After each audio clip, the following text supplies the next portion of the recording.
Hello, ladies and gentlemen, and welcome to another episode of Play the Tape. I am your host, Derek J. Fields. Listen, I am a little under the weather. That's why my voice sounds a little raspy, but we're still going to come here and do what we do best, and that's provide experience, strength, and hope to those feel that there is no hope.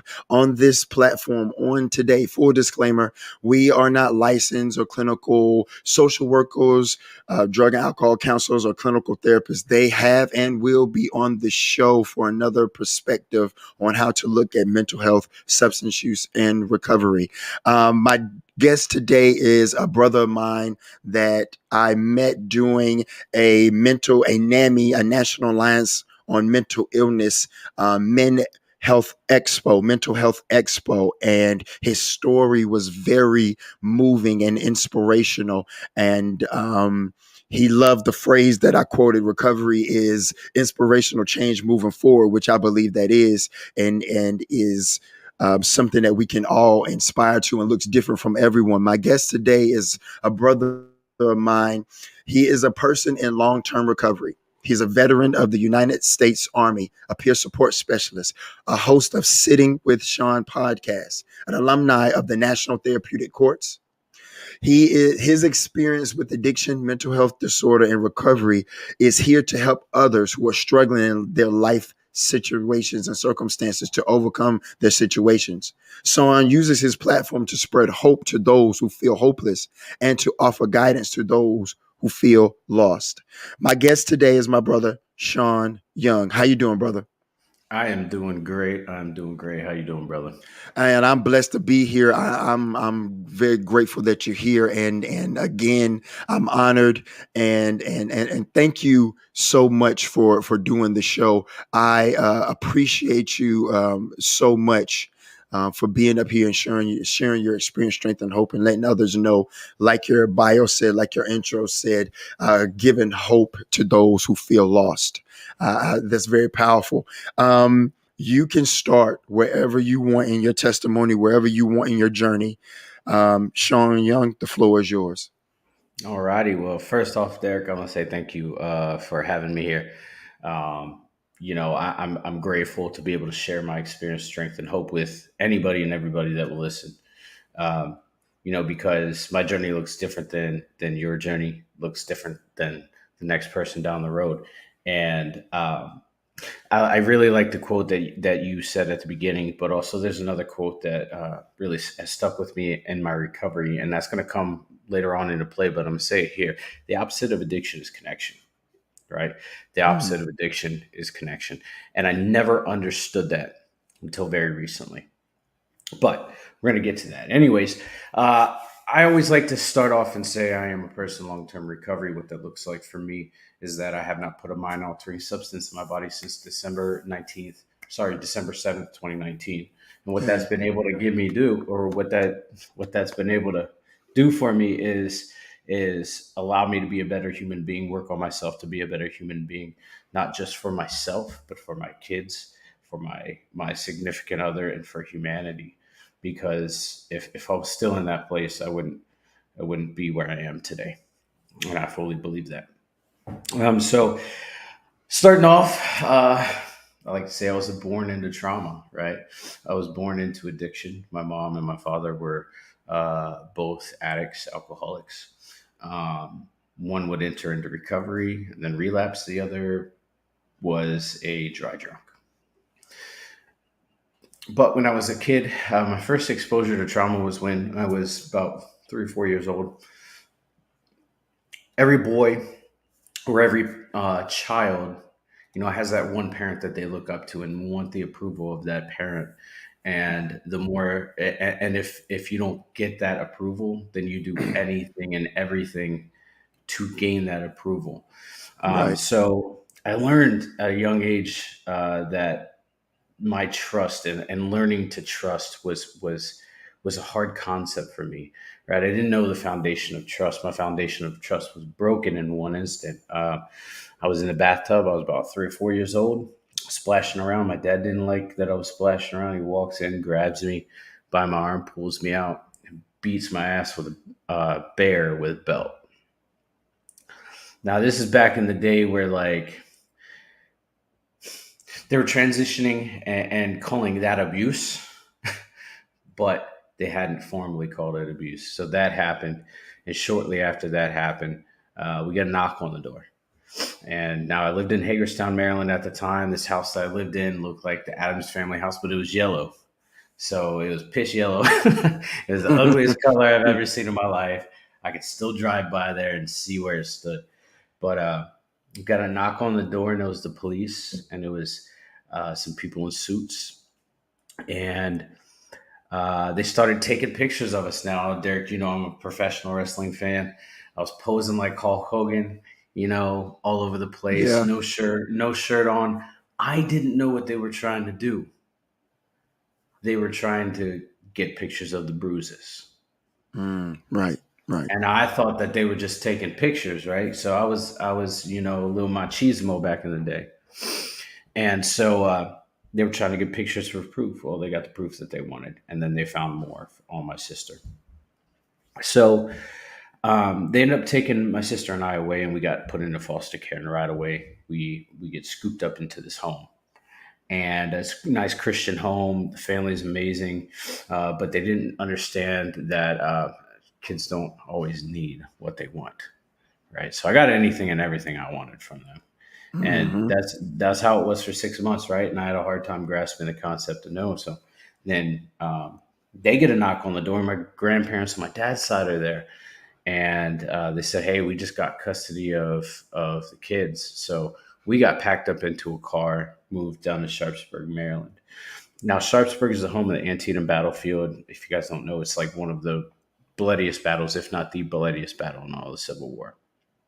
And so I lived in there, and history is a huge part of my upbringing. I love history, but also history teaches us that uh, events tend to repeat themselves. And so I I get to my grandparents' house. My dad has full access to me and my sister, which How is how terrible. old how old are you and your sister at this time that this is transitioning, that this is happening? So I'm about 6 at the time, and my sister is about 2, right? Okay. So the abuse had happened for a while, but what really sparked it off was the shower incident, and then they found bruises on my sister as well. But that's not my story to tell.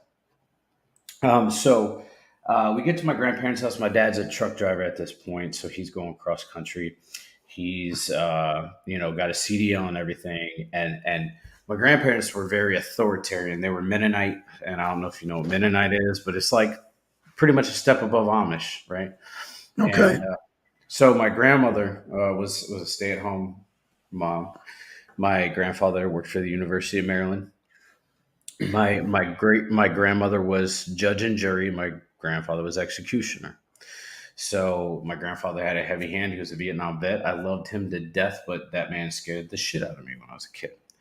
And so anytime that my grandfather wasn't home, my grandmother would use the scare tactic. I'm going to tell your dad, right? So that I'm already getting this sense of fear as a kid of authority figures because of that. Like I don't. It's not that I don't respect them, but it's the wrong kind of respect. Mm. Um, Yeah, I and had that. I had that too. My mom would use that. She would to be put the belt and the wood to you as well, but it wasn't nothing compared to what my dad, the threat of my dad. I'm a whoop your ass, and then your dad is coming to do the same thing, and then yeah, she would leave. That would make me. That would I yeah, never understood that. Why you gotta go? Why you gotta leave? What you leaving for? You ain't gonna be no witness. So yeah, I'm with you when it comes to the fact of I'm gonna tell your daddy, and that holds some weight, yeah, man. Yeah. yeah. It does. And so in the background, what I didn't know was happening was that my mom and my dad were still together, but they were fighting off and on. And eventually, my dad ended up leaving. Now, to add to that, periodically, child services would send somebody over to the house unannounced or announced. So one particular time they sent somebody unannounced over to the house, and the caseworker just literally turned the corner and witnessed my mom and my dad getting into this argument, fighting, screaming at each other. and my mom struck my dad, and the caseworker was like, "We already know who's at fault." Right. Hmm. So shit, caseworker ended up leaving. Didn't tell my dad anything. My dad ends up leaving and moving to Pennsylvania, up north, in Erie, Pennsylvania, which is like right on Lake Erie.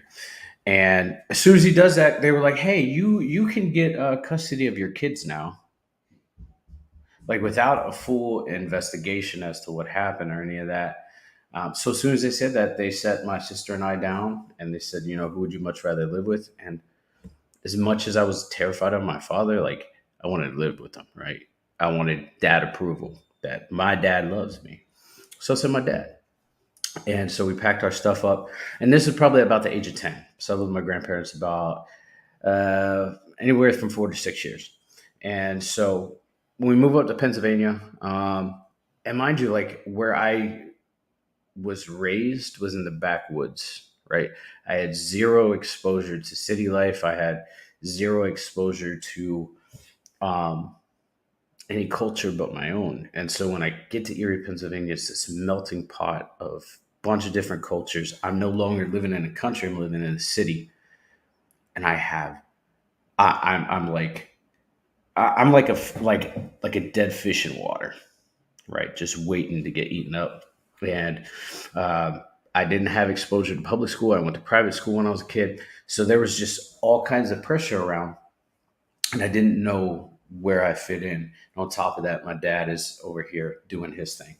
So when I would come home from school, right, the abuse would start small, right? He didn't want it to be known that, hey, this is really happening, but it would start small. He'd call me faggot, gay, right? Now terms like that would be are like praised, but back in the day, it's They were derogatory. derogatory, right? Yeah, yeah, and so so the mental and emotional abuse is already starting to come into play. My sister is getting that too, but on a much larger scale. It turns physical with her.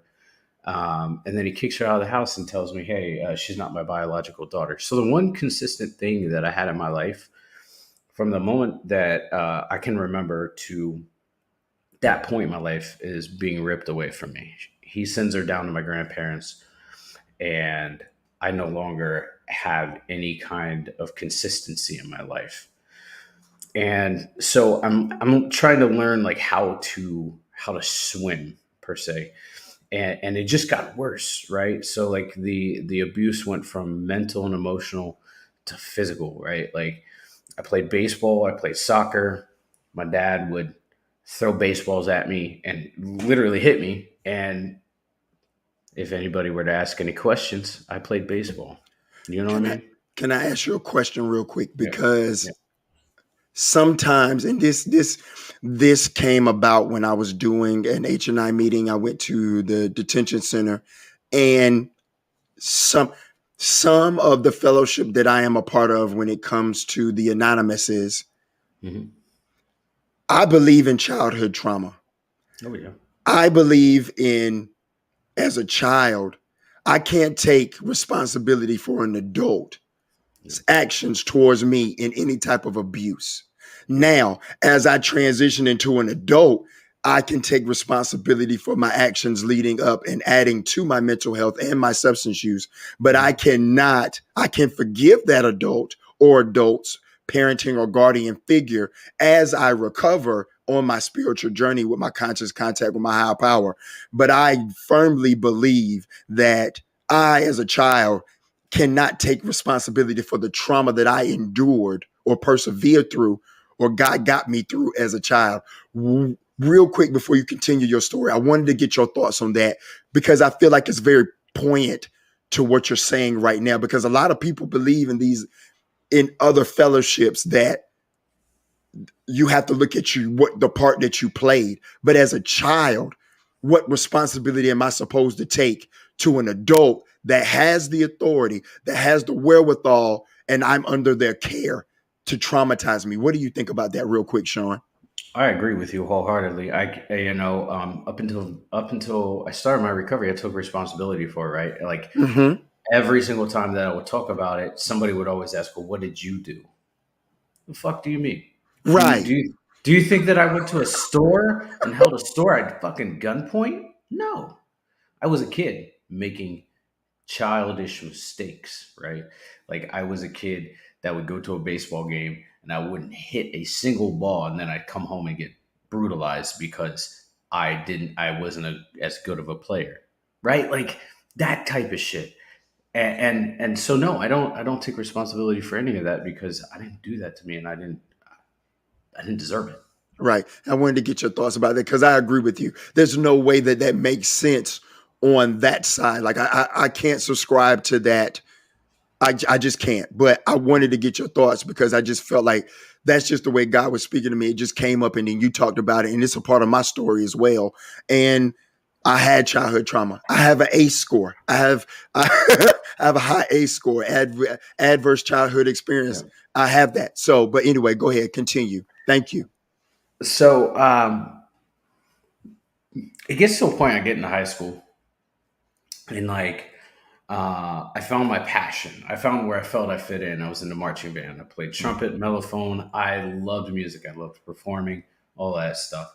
And so I used that as my escape, my safe place. One of the two. My other safe place was sleeping, right? So if I was at home and I wasn't doing anything, I was sleeping because I didn't have to worry about anybody hurting me in my fucking sleep. If I was in marching band, my energy was there. Nobody's taking me away from that moment. But everything in between was pure chaos. School was chaos. Being at home was chaos. Just life in general was chaos. And I didn't. I felt like I didn't have anybody to turn to. And I've been asked this question, like, if the trauma was so bad, why didn't you tell anybody? Do you think that I really trusted anybody? That's a good point. That's a good Right. point because I was going to ask that as far as yeah, because I asked that a lot. I was like, was there anyone that you could have talked to? Was there anyone not necessarily immediate family, but in the school setting? Was there any counselors, any teachers that you felt that you could trust? And you answered the question because I didn't have that either. And back then it was whatever happens in the house stays in the house. Yeah. So yeah. Yeah. I mean, and my dad's very imposing, right? Like he's no taller than me. I'm like 5'6", 5'5" on a good day, and I say on a good day, but uh, On a good day. the airborne shit. But anyways, Right, right. but I get to a point where like I'm noticing everybody cowering away from him, right? Like nobody wants to be involved with him because he's just aggressive. He's an aggressive human being. Um, so it that perpetrated so much because he knew people in the school system. He knew people. He knew police officers.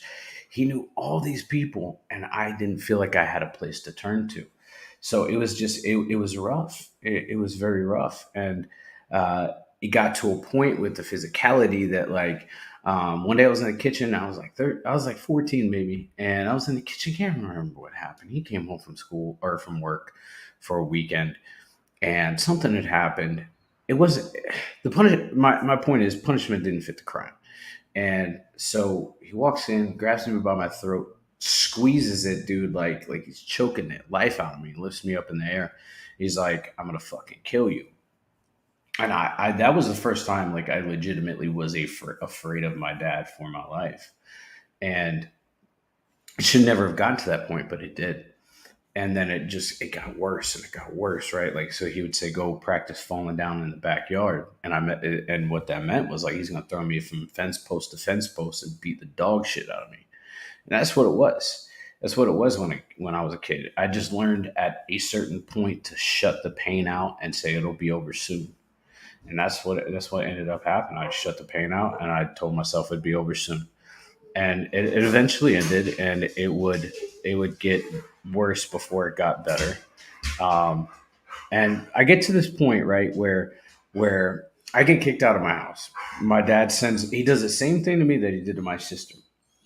Little do I know that what happened to me and my sister happened to him when he was a kid, right? So there's this generational trauma that happened, and I would only find this out a few years ago. But I got kicked out of the house at the age of 16. He sent me to my grandparents' house where I started like diving into who I felt I was and who I wanted to be.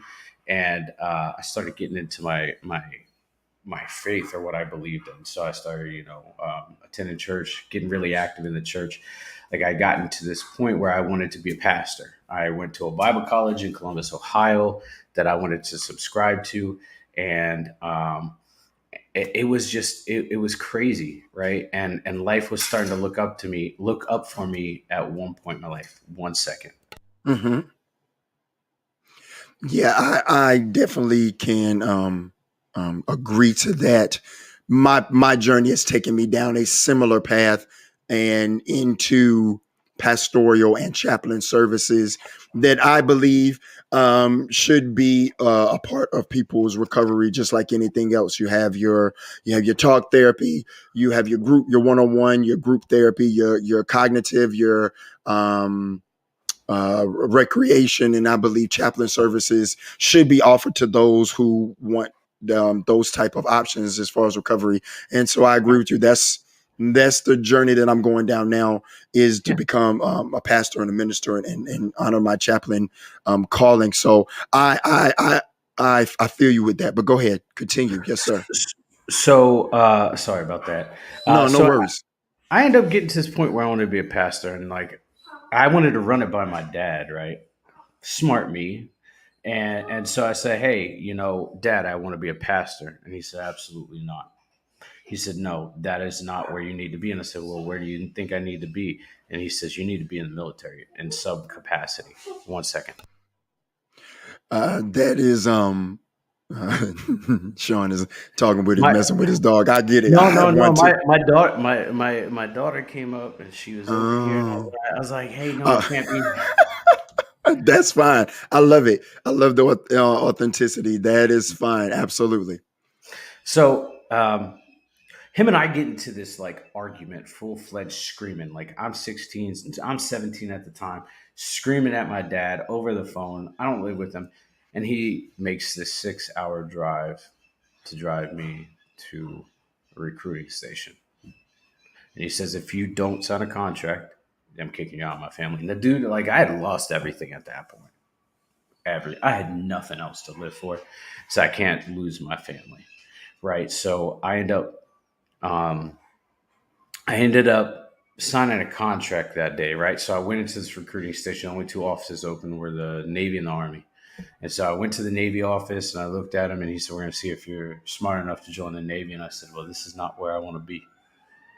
And then I turned the corner and the Army recruiter was like, hey, we want to know what you want to do with your life. And I was like, I don't know. I'm 16, 17 years old. I don't know what I want to do with my life. So we end up signing a contract. I go to MEPS, do all the formality, and I get my ship date. And my dad's driving me.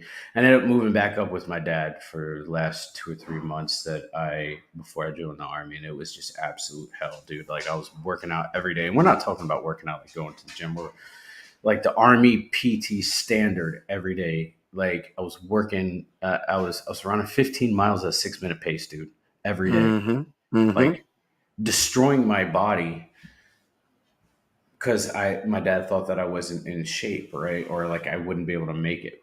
So I ended up going to Buffalo so that I could ship out the basic. My dad drives me up to the recruiting station, and like didn't get out of the car, no nothing.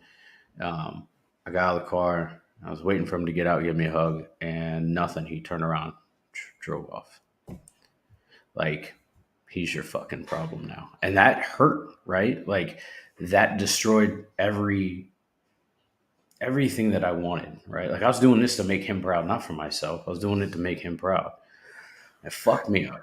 How at that time, for, from the time you were 6 years old to the time 17, going on 18, till that point where your dad was like, man, he's your problem now. How did that transition into the military? Because I know for me, I was ready to get out too. I was 18. I could have graduated high school, but I wanted to walk early. I was a very smart kid, but just was tired of my dad and the situation. that we were going through, seeing the things he would put me, my brother, my mother through. I was ready to get away from Chocowinity, North Carolina. One, I didn't want to get trapped in the country. I didn't want to get trapped there working at Walmart, and I wasn't ready to go to school. So I was looking forward to, hey, you can send me wherever, but I still had that disconnect. I still didn't have that approval of my dad. How did that, all of that materialize for you in the military into what kind of soldier you became? Pure hate. Mm, Pure hate. At first, I was like, it started out where I was like, you know, I'm doing this because I want to make a better career for myself. I want to make a better life for myself. But in reality, did I? Right? And then I want to be a role model for my brother and my sister. Well, they both ended up in jail. So am I really achieving my goals that I set forward for myself? Right? And then I got to this point where I was like, I'm doing this out of spite. Like I'm doing this so that if I, and sorry for what I'm about to say because it's really harsh. If I fucking die, that's on his conscience, right? Like he has to live with the fact that he did this to me, right? And I told him this, maybe on my last contract that I signed. He was like, "Do you are you done yet?" And I said, "I'm only done when they put me in a box so the army doesn't want me anymore, and you're gonna have to live with that." Because I was so spiteful, so angry with him that anything less than that would have been a lie. And so I ended up joining the army, right? And with the basic AIT airborne school, it was easy, with the exception of the fear of heights, right? right, That same. That's funny. Same, same. Because I did the same exact thing too, exception with the fear heights until I got over them on like my third jump. Then I was like, let me just give into it. And I was after my third jump, maybe fourth jump, I was okay. But yeah, the fear of heights was ridiculous jumping out of a bro, plane. not I still didn't get over the fear of heights, bro. Every time it was like the first time, I'm like, fuck, this is scary, Yes, it right? is. It But is. it's It is different. It's different. I learned that it wasn't the fear of heights; it was the fear of what was going through my brain when you're climbing up. Right? Like, is my chute gonna Hmm. open up? Is my reserve gonna open up? Did If I have somebody a gonna will? steal my air, if somebody gonna Is steal some my air, somebody yes. gonna steal my air? Am I Yep. gonna have a midair collision? Like, Hmm. what is gonna happen? Did I write? Do I have a will set in place if all else fails? Right? You're right. Like, um, but I went through basic airborne and AIT, and then I got signed to 173rd in Italy, and like that was a free for all, right? That's where my addiction kicked off real heavily. That first week or first weekend I was there, they're like, "Hey, we don't care what you do, man." I was like, "Oh, okay." I'm 18 years old, don't know anything about liquor, don't know anything about beer, except for what my dad told me because he was an alcoholic.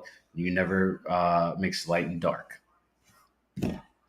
And I was like, all right, fine. But I did, and so like I started on this journey of becoming a professional alcoholic from day one in the army, right? From my first, in that duty station 173rd. For 5 months, I drank every damn day like it was going out of style.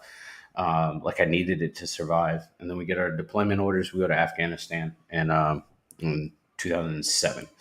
From 2007 to 2008, 15-month deployment. And that one was pure chaos. I didn't have anybody to live for. So it wasn't really traumatizing for me, right? Like firefights, I had a few close calls. It didn't bother me. We get back from that deployment and I'm on I get off the plane, off the bus, because they had to transport us from the Venice airport, of all places, to our duty station. And once we get there, get back, I'm not even 30 minutes off the bus, back in my room, and I'm already getting shit faced, right? And that relapse would happen for a year, and I just consistently drank. And many times that I ended up back in my room, blackout. I don't know what happened. I ended up in the hospital once for alcohol poisoning. I ended up in the hospital once for getting roofied. Like, dude, it was just like I made an ass out of myself consistently, and always pointed out other people and said that they were the problem. That I was, that they were the ones that had a problem with my drinking. So I go on my second deployment. Man, the second deployment was rough. It was pretty bad. Actually, this past week, just lost a buddy. He OD'd from that deployment. He was my gunner, one of my gunners. And but that loss gave me time to reflect on some of the things that happened on the deployment. It was pretty rough, but still nothing crazy. And I get back from that deployment, end up meeting my first ex-wife in Italy. She was American.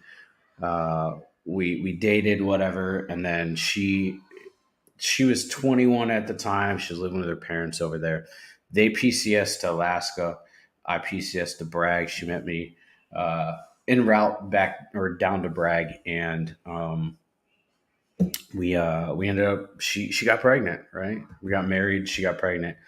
We had this kid on the way, and I always told myself, I don't want to be the father that my dad was to me. Right, like I want my daughter or my son to be loved and know that they're loved and not have to worry about any of that, not see the bullshit that I see when I was a kid. Because I seen a lot of bad stuff that happened when I was a child, and a lot of bad things happened to me. But I couldn't kick this drinking thing. It was somebody always said, "Hey, if you don't quit drinking, fill in the blank," and I would always, all right, fine. I'm just not going to drink because you asked me to, and I just don't want to put you in that position, or I don't want to lose somebody, right? And that's what it became a habit where, and that's Mhm. where those habit forming behaviors started, right? Like Right. I wasn't sober. Right. I wasn't proactively sober. I was reactively sober, but I wasn't even sober. I was dry drunk in it, and then a relapse would happen, and then I would blame somebody for that relapse. And so I go on my third deployment, by far the worst. One of the most traumatizing events in my life happened on that deployment, and that moment stuck with me for 10 years. And like I couldn't figure, I just couldn't get past it. Right. I got on that deployment. I watched my best friend die right in front of me, and it fucked me up good. It was hard. Sean, real quick, would you say, because I've heard this too, when I when I share my testimony, when I share my story, excuse me, I always hear you knew what you signed up for. I'm like, are you kidding me? Are you kidding me? Yeah, yeah, yeah. And maybe some of that, maybe that's partly true, but it does not negate the fact that being I was in two tours myself in '04, and then we went back in '06. 26 months total in theater. That still does not negate the fact that, yeah, I knew what I signed up for the most part. Okay. But that still does not negate the fact that there was still, I was in a foreign country fighting for my life with my brothers and sisters in arms, defending myself, getting into small arms fire, convoy, jumping into places, cooking for soldiers in different FOBs, forward operating bases where they didn't have dining facilities because it was one way in, one way out in these valleys and mountains. So in my recovery and some of these fellowships, some things I like, some things I don't. Um, I just don't like the part where they were like, you know what you signed up for. Yeah, okay, but that does not negate the fact that I still had trauma in the military, Yeah. that I was still subjected to trauma that I had defending rights and freedoms. Yeah. So don't just minimalize it as you knew what you signed up for. When you hear that, when you explain your testimony the way you are, how does Mhm. that make you feel, understanding that what you did, what you was giving your life and sacrificing yourself to defend people, when they hear you in certain aspects of recovery, you signed up, you knew what you signed up for. That's their right to feel that way. That what we did and what men and women before us did, that provided that freedom for them to feel that way, right? And not everybody's in the same boat. We're not on the same chapter as everybody else, right? And they have the right to feel that way. I mean, at the end of the day, I actually heard a good saying from a buddy of mine last week. I hadn't talked to him in years, and I found out he's been sober for 2 years, and it just blew my mind, right? And him and I were talking, and he said, "What happened to us was a natural. There's nothing natural about it, right? War is inevitable, but it's not natural, right? Jumping out of airplanes happens, but it's not natural. Staying up for hours on end on duties, not natural, but it happens, right? So." what we went through, it's not natural. You know, there's a small percentage of people that can say that they've been through what we've been through, and an even smaller percentage that can say that they've had it worse. Not saying, not minimalizing anybody's stuff, and it sucks when people minimize our stuff, but it's not natural, and they have the right to feel the way that they do. Doesn't mean that their opinions are right. Okay. Thank you. Yeah. Okay. So yeah, I watched my best friend die in front of me. It fucked me up good. And I had a situation literally moments after that happened where it was a conscious decision I had to make. Right, like he got blown up in an IED, dismounted IED, and I went to go see if we had rear security. And I walk out this compound. Um, I'm looking down this alleyway, and there's this guy, Afghani man, walking. He has all white. He's got these prayer beads on. I'm assuming it's Friday. I can't remember what day it was. But he's counting these prayer beads, and like I pull my weapon up, dude, because like you got the devil and the angel on your shoulder telling you, like Hmm. fighting with each other, right? Like Right. the devil in me is like, take him the fuck out. The angel on my shoulders, like, you don't know who he is, right? And then the devil's like, it don't fucking matter who he is. They took your friend. The angel on the shoulders, like he could have a family, right? And like I put the crosshairs on his forehead, dude, and like my stuff was zeroed in. I was ready to go, weapon on semi, and then my humanity kicked in, and I flipped it back on safe. He looked up at me as I had my weapon on his forehead, and I told him, go get. And that is the part that I'm so proud of, right? Because I didn't let the anger win. So probably one of the only times I didn't let the anger win. And on top of that, that would have been a war crime, and I would be in jail for a very long time. Anyway, so we get to this point where we go back home, but I'm not the same person that I was when I left, right? Like I'm a completely different person. I'm completely shut off, angry. I hate everybody. But I still love my family. I still have that little bit in me, but I cannot be happy. I don't know. I can't figure out the happiness portion. Depression setting in.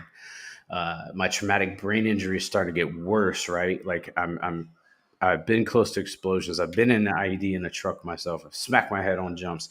Multiple things are happening at that point.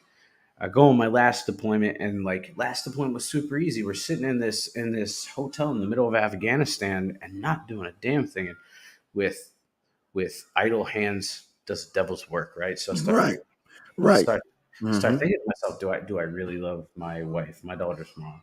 Am I in love with her? All these questions I shouldn't be asking myself, but I am, right? And so I come to this conclusion that like I'm not in love with my daughter's mom, and I break my family up, dude, just like my fucking dad did, right? And I'm starting all these trends that happen, and it is one thing after another, and it's just it's bad. 1 second. Hmm. I definitely can relate to that. What Sean is saying is when we come back from theater, from war, it is not natural, but we are a piece of us, or pieces of us are left on the battlefield that we might get back or we may never get back. And that does change the dynamic of our mental makeup and our actions and how we see the world. But go ahead, brother. Go ahead and continue where you were. Sorry about that. Door wasn't closed. I could hear her watching TV. Anyways, It's all anyways, good. if I can hear it, you can hear it. Anyways, uh, so so yeah, dude, I get back from that deployment and life is different. My daughter and her mom are being moved down to Georgia, Fort Benning, where she's with her family, and I had nobody to be sober for, so I relapsed. I relapsed super hard, and I ended up in that time I met my second wife, and she once again gave me that ultimatum, like you quit drinking or I'm done, and I did, and I was dry drunk in it for a while, probably like 2 years. And then we went on a training rotation to Germany. I'm like, she's never gonna find out. She found out. Went Mm-hmm. on a training rotation to England. Right. She's never gonna find out. She found out. Bam. And so like for the longest time, like I lied to myself about that. I said, oh, that was nothing. But I relapsed, right? Like I Yeah. fucked around. I fucked Right. around and I found out. And so I get back and I get back from these rotations and I get promoted to staff sergeant. and they're like, "Hey, you can go pretty much anywhere you want to go. Here's your list." And so I handed her the list. We went to Alaska, the last standing airborne unit that I hadn't been to, and get to Alaska. We're about to go on a deployment with them, and we do this pre-deployment memory test, right, where it gauges your memory, your reaction time, all that good stuff. I fucking failed it miserably, and they looked at me and they said, "Dude, you need some help." And so they started working on me for the TBI stuff, right? Mm-hmm. Because I didn't even recognize it until the nurse started bringing up these symptoms, and I was like, "Yeah, I got that, I got that, I got that." And life became systematically harder. Now, I will say part of it could have been, if you think about it, when people get diagnosed with a certain illness, that illness starts to be worse on them because they're hyper fixated on it, right? So if you get diagnosed with depression, people put that label on themselves, and then their depression gets worse. And that's what happened to me. All of my symptoms were getting exacerbated because I was hyper focused on that. I'm not saying that it wasn't real, but I'm saying like I made it a little bit worse on myself. And were you still drinking at that time? No, so nope. So I'd quit drinking. I was sober. I was going to the gym, working on Mm-hmm. myself. And then I get home one day, and my at the time wife was like, "I'm cheating on you, and I'm not going to stop." So my faith is broken in another person, and I try to fight through it. I try to fight through it. I just didn't know where to turn. Right, like I'm in charge of a section full of guys because I'm working in the training room, right? Because I'm broken at that point. The Army depends says that I'm broken. So I'm working on with these dudes. I can't talk to them. Can't talk to my first sergeant for sure because that dude he hates everybody. Can't talk to any other section sergeants because I don't get along with them. So like I really had nobody to turn to. Um, Cinco de Mayo 2018, I relapsed, and that relapse lasted for about a month. And at the end of that month, I attempted suicide. Um, I put my truck in a tree at 70 miles an hour where I was drunk. And yes, I did get charged with a DUI because of that. But I didn't want to, I didn't want to be alive anymore, dude. Like I wanted the pain to be over, but I didn't want to be alive. I didn't feel like I had anything to live for. And when I woke up in the hospital, and I went home, I got dropped off at home. Um, one of the guys that worked for me stopped by the house because I guess he had heard what happened, and he said, "I don't feel safe with you being home by yourself." Right? Like I was living by myself at that point. So he took me into his home, and it was only then that I realized like I needed some help. So I checked into a inpatient treatment facility and on base, and like they taught me CBT and like all the good stuff, right? Retraining your brain, but it didn't stick with me because they teach you those things in best case scenarios, not worst case scenarios. What's CBT? What is that? Cognitive brain therapy. So it's retraining your brain. It's recognizing the black and white thinking, the all or nothing thinking, like those thinking patterns that happen, and retraining your brain to think differently. Okay. It doesn't work with people that have brain trauma. I'm just gonna say that it didn't work. It's a very it's a okay thing. It was hard for me because I didn't want to relive the thing. Yeah. I didn't want to relive it. I didn't want to dissect it. I didn't want to break it apart. And the reason I asked, would you explain that or break that down, is because here I want people to understand terms and analogies, and the military loves their breakdowns and their acronyms, and I just wanted you to explain it. It works for a little while, but you have to be accepting of the fact that I'm going in here to relive trauma that I might not want to at this particular time because I am still pissed off and F the world. Yeah. Because that mentality is just, it is what it is. I hate to say that. Yeah. Excuse me. I dislike saying that, but it is what it is with that mentality of F the world. at this particular moment. Listen, listen. So we got 10 minutes, and this is something that I want to do and I haven't done yet, but I would like to have you back on next week to finish because I have questions I still want to talk to, but I want to get into like after everything that you shared, where was your mom? I want to get into where was your mom and what was she thinking in all of this in the situation. I want you to finish where you were, and I want you to give the audience and the viewers and the listeners what helped Sean get through all this trauma to get his mental stability back where it needed to be to live for him. Because you did say something I felt that was very important, maybe 5 or 10 minutes ago, where you were saying, uh, I didn't have no one to be sober for. I think that's very important to just I think that's a key thing that you said is I didn't have anything to be sober for because you hadn't experienced that you had to be sober for yourself. But I want you to come back on next week Yeah. and finish your story if you would like to. I Oh, think we got to absolutely. do that in this regard. So We do. yes, we got about that's it. We got about 9 minutes. I want to I always end it like this, and I'm gonna end it like this next week as well. But I always tell people, give me a couple things they're grateful for, because when we go speak, we share our stories and testimonies, especially in hospitals and institutions. When we do H&I, I tell the fellows, I tell the sisters, I tell my brothers and sisters, when mental health triggers substance use, suicide, human trafficking, in people that like us who have endured, and when I say endured, I mean persevered through and built a resilience um, to be of service now.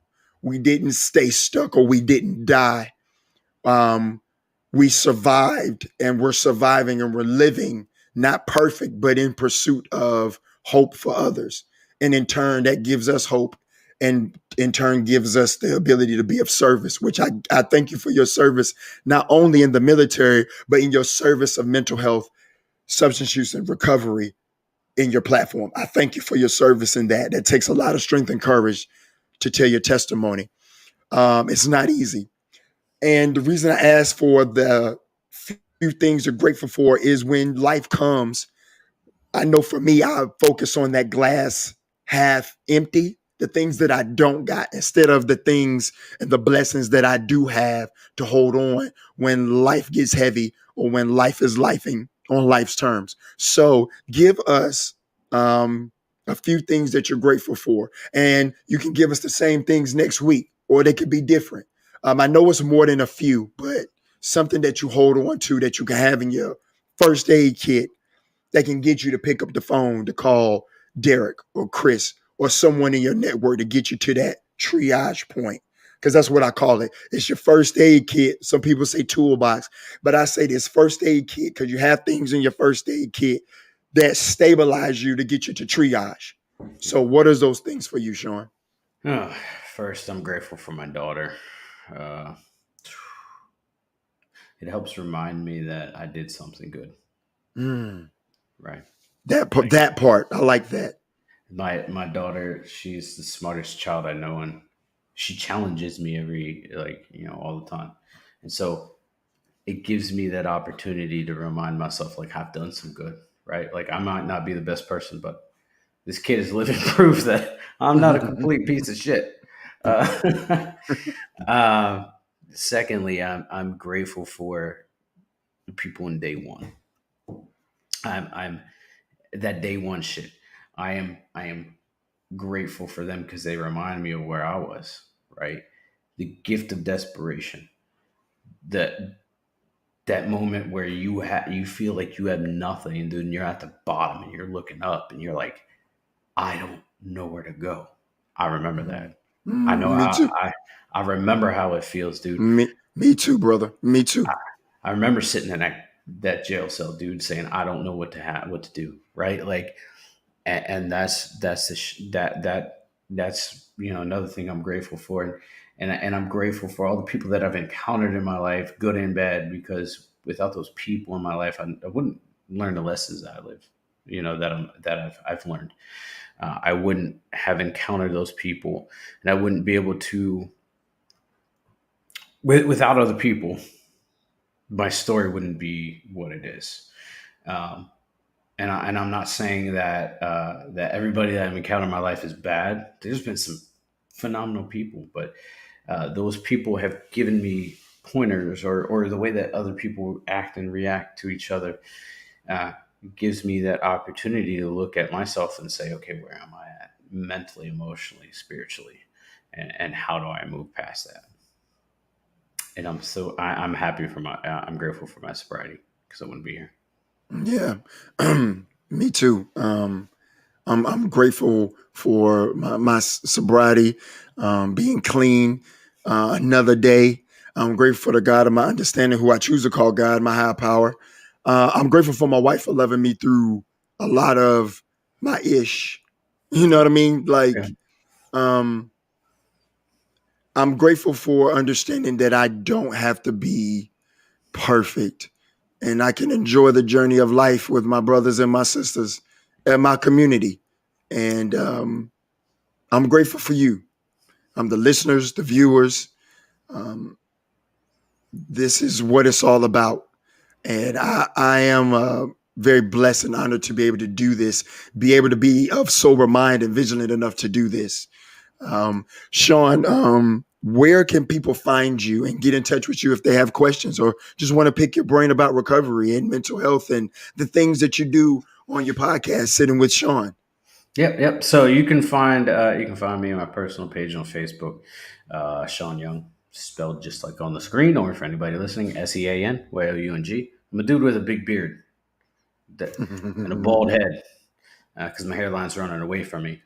Instagram, and I don't really do Twitter. Twitter's an ugly place, but Instagram, you can find me at Sitting with Sean. TikTok, you can find me at the Beard of Maryland, and you can find me on Spotify, Apple, and YouTube. Sitting with Sean. Sitting with Sean. I've got a few projects I'm working on, but my baby is Recover Out Loud, and it's doing the same thing that Derek's doing here. And I think what you're doing, Derek, is a thankless job, but it's a job that needs to be done. More of experience, strength, and hope. The more that we share our story with other people and get the message out that recovery works if you work it. Uh, we need people like you on the front lines, man. So if you ever get to that point where you're like, I don't want to do it anymore, just remember we need people like you, Derek. I appreciate that. Yeah, it's was a calling put on me by my higher power to do something not only for being of service, but also helps me stay clean as well. It does work if you work it. I know those cliches are like whatever, but I used to feel like that way. They're just cliches or just saying, but it does work if you work it, and it does work if you want it.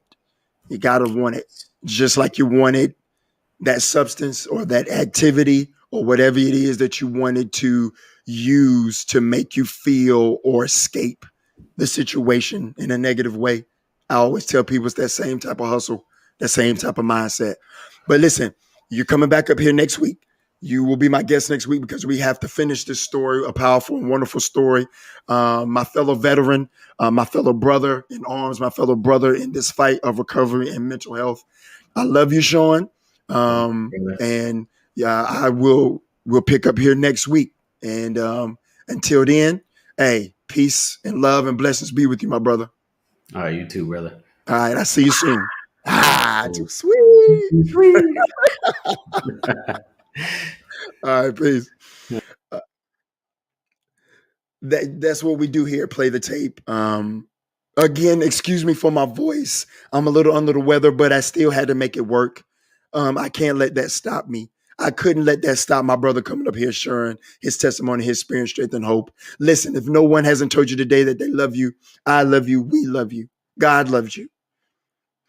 There are people that would jump down in that pit with you because they know the way out. People like myself, people like Sean, people like my past guests, people like my future guests. That's what we do. We're a community. You never are alone, never again. With peace comes understanding. With understanding comes love. With love comes faith. And with faith comes hope. And with hope comes recovery. Whatever that may look like for you, remember it's inspirational change moving forward. You don't ever have to use or pick up ever again. You don't ever have to let that mental health diagnosis or that depression, or even if you're not diagnosed, you don't ever have to let that define you ever again. Hey, until next week. Till next time. Peace.